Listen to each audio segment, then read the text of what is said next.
Get my brushes. Oh, appreciate you, my boy. I'm straight, y'all. I'm straight. I bet that.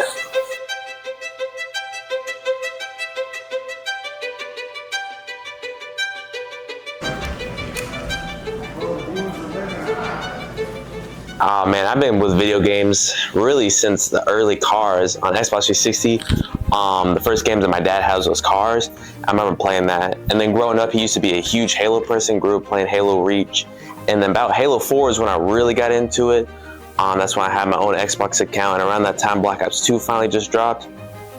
And I for sure was getting Black Ops 2. Grinding, my main loadout was dual-wield 5.7s and a riot shield with a C4 and shock. That was my go-to. And ever since then, I've just been consistently playing. Definitely more of a campaign now that I've gotten up. I think it was GTA 4. I think it was whenever my mom had to go over in a house at one of her friend's house, and he had a PlayStation 3. So I was able to play it on that. Funny enough, a volunteer from Huntington came to my high school and basically advocated that the esports program was opening up and that there was going to be a scholarship for it. And I was like, sure, why not?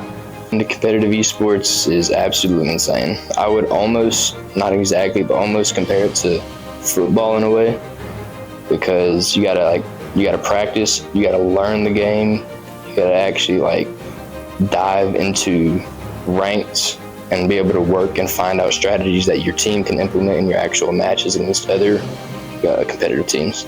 I hold the season record so far for most kills, 20 kills in Rainbow. I think that was my most proud moment.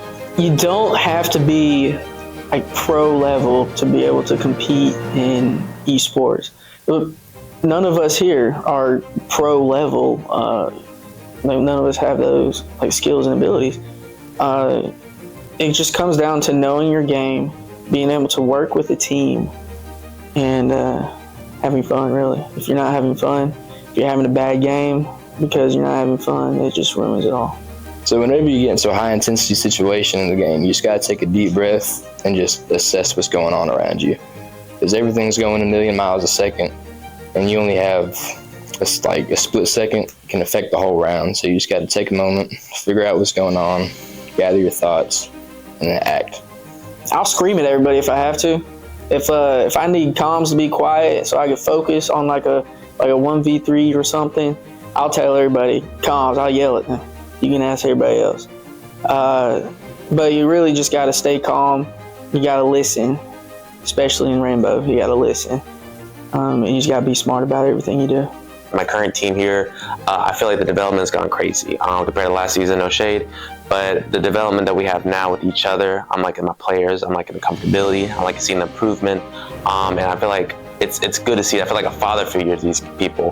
Because it seems like a lot of people have matured, and I see that some of them take it on my play style. For example, our other roamer, Matt, has taken on the way I used to play. And then we have people like Donnie, who I've sat down, coached multiple times on how to play mouse and keyboard.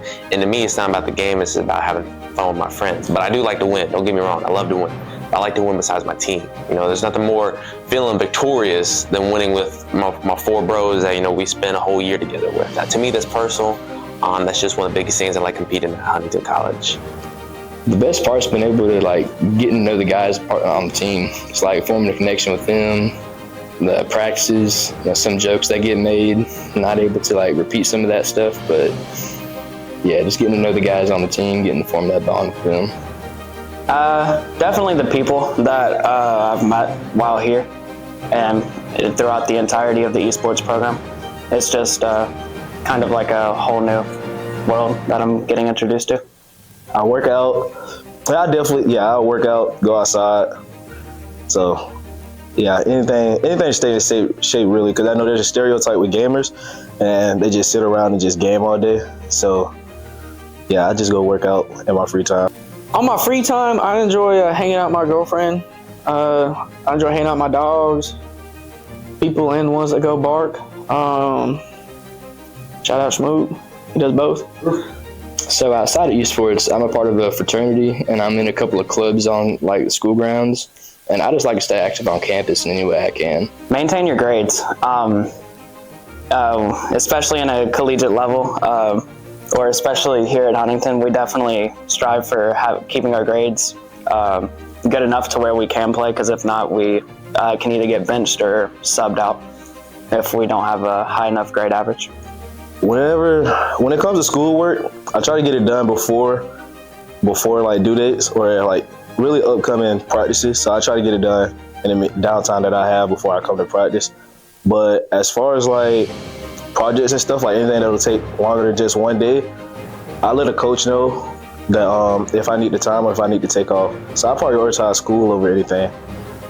Just be open to ideas. Like, you can be confident in your style of play and that you're a really good player, but if you happen to be closed-minded with the idea of working with the team, following orders, you're probably not going to succeed as well as if you were to do the opposite.